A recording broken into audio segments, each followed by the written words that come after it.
75,000 कोटींची मागणी तुम्ही करताय. गेल्या वेळी पण तुम्ही जी मागणी केली होती, मला असं वाटतं की त्यावर सरकारनं काम केलं आणि बऱ्यापैकी त्या हं. मागण्या तुमच्या मान्यही झाल्या. हां, हां. तर आता तर तुमचा आवाज अधिक बुलंद झालेला आहे. बऱ्याच काळानंतर तुम्ही पुन्हा एकदा तुमची टोफ जी आहे, ती आम्हाला धडधडताना पाहायला मिळतेय.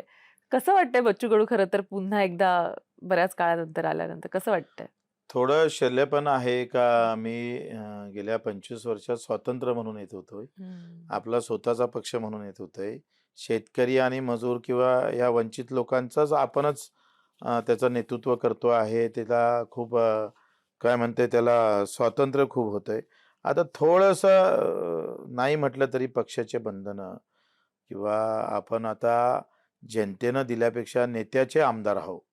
पहिले हं. आम्ही जनतेचे आमदार म्हणून येत होते. आता आमची निवड नेत्यांनी केलेली आहे.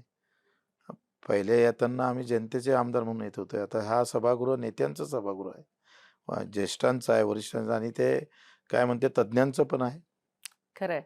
पण मला वाटतं, की तुम्ही ह्याच्यामध्ये मोडता बरोबर. कारण इतका वर्षाचा तुमचा संघर्ष आहे. हं. शेतकऱ्यांच्या प्रश्नांसंदर्भातला तिथलं तुमचं तज्ञ मत हे नक्कीच मला असं वाटतं, की शेती हा मुद्दा जेव्हा येतो, हं. तेव्हा त्यावर तुम्ही अधिकारवाणीनं बोलू शकता. अपंग हा जेव्हा मुद्दा येतो, तेव्हा तुम्ही त्यांच्या मागण्यांसाठी म्हणून अधिकारवाणीनं बोलू शकता. त्यामुळे मला वाटतं शिंदेनी जी निवड केलेली आहे, त्याबद्दल म्हणजे स्टॉक बॅक अरेंजमेंट का होईना, पण अरेंजमेंटचा फायदा मला वाटतं शिंदे साहेबांमध्ये हा गुण फार चांगला आहे. आता हे सचिन अहिरांना त्यांना म्हणजे आम्ही गेलो ना, आम्हाला बोलावलं सगळ्या विधान परिषदचे आमदार आले. हं. बरेच जणांना वाटत होतं का आपल्यातलीच कोणाचं नाव येईल समोर.